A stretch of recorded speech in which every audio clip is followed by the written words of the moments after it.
All right, ladies and gentlemen, you are welcome to another great episode on your favorite political talk show, The Truth, with Ben Jokes. Fuel subsidy removal, freed resources for national development.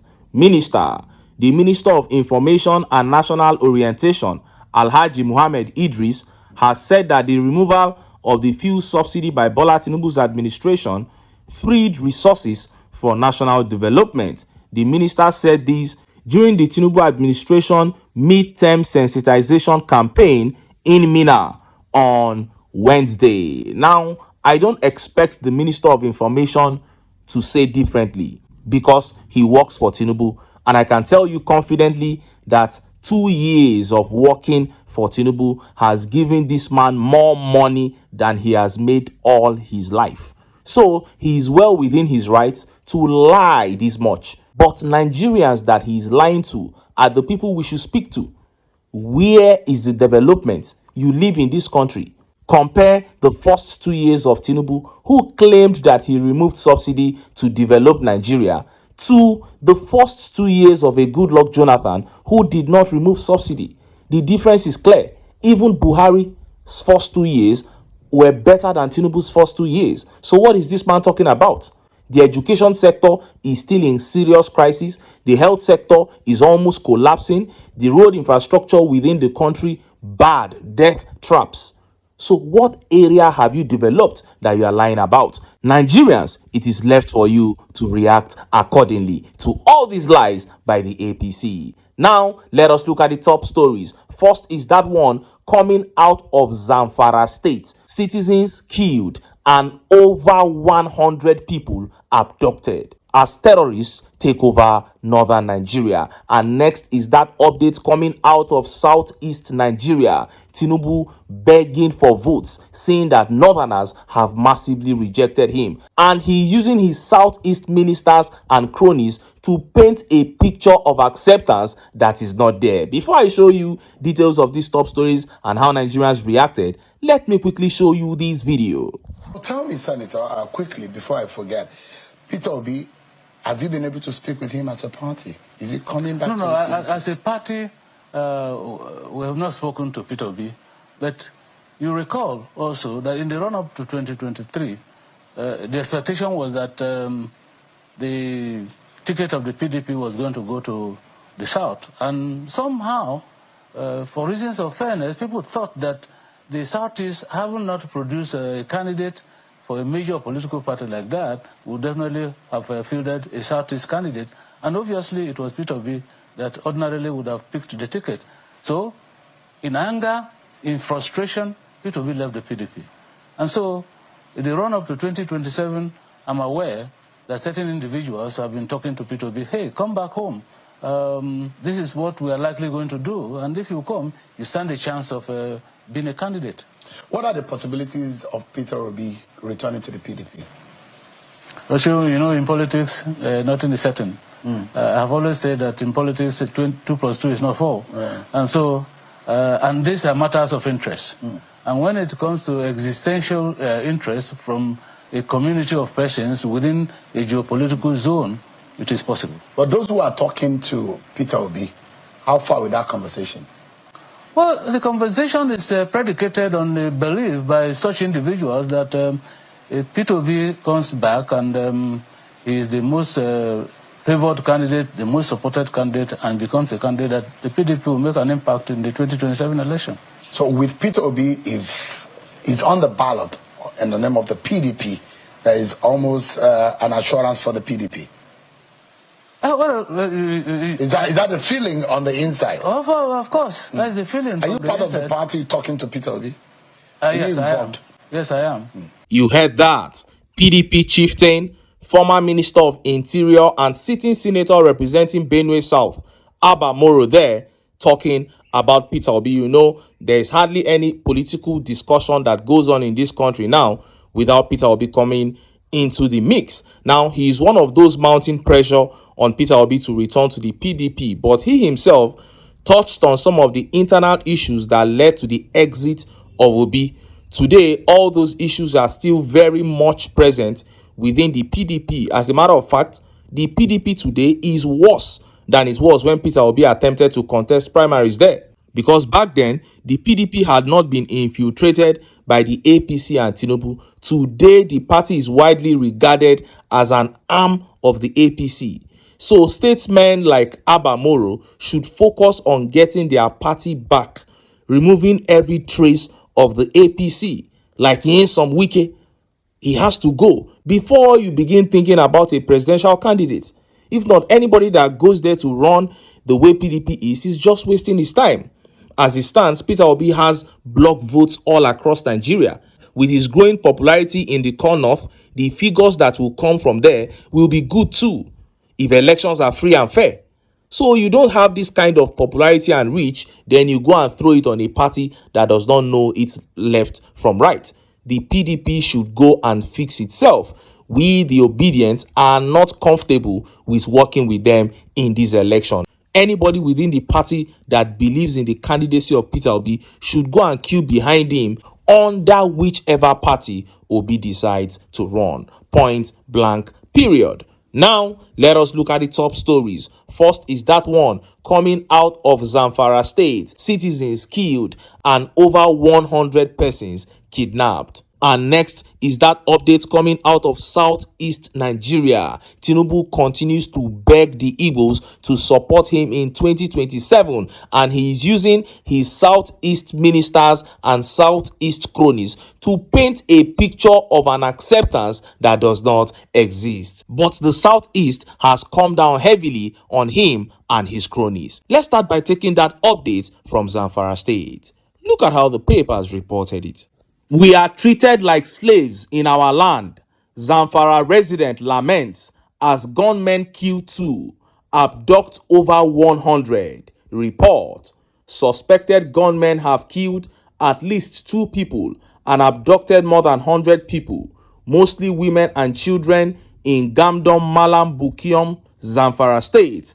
The attackers stormed the village around midday on Saturday, riding dozens of motorbikes and firing indiscriminately.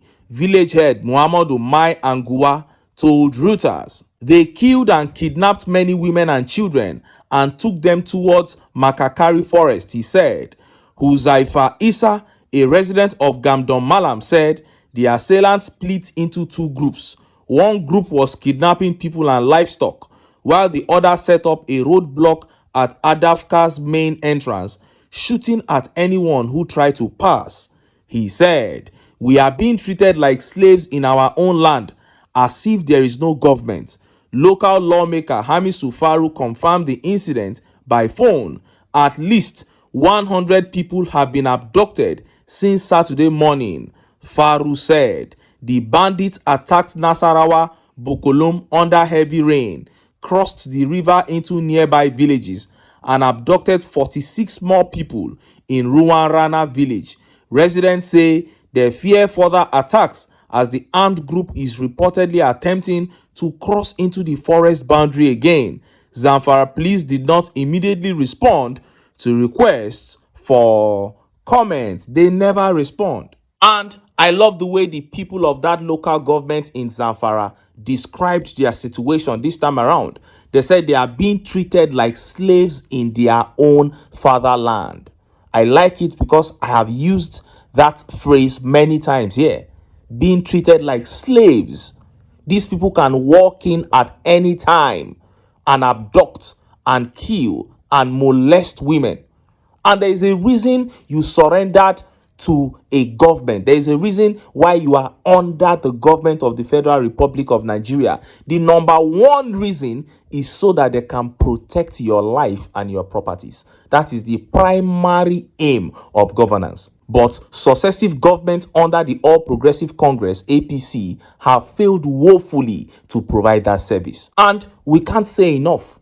There is no need to mince words. If the people don't get the APC out of power, these horrible events will never stop. And this tweet here says, it is really sad. This abduction in the north is getting out of hand. It got out of hand several years ago. It's only worse now. And this tweet here says, these terrorists will be arrested by the government after committing atrocities.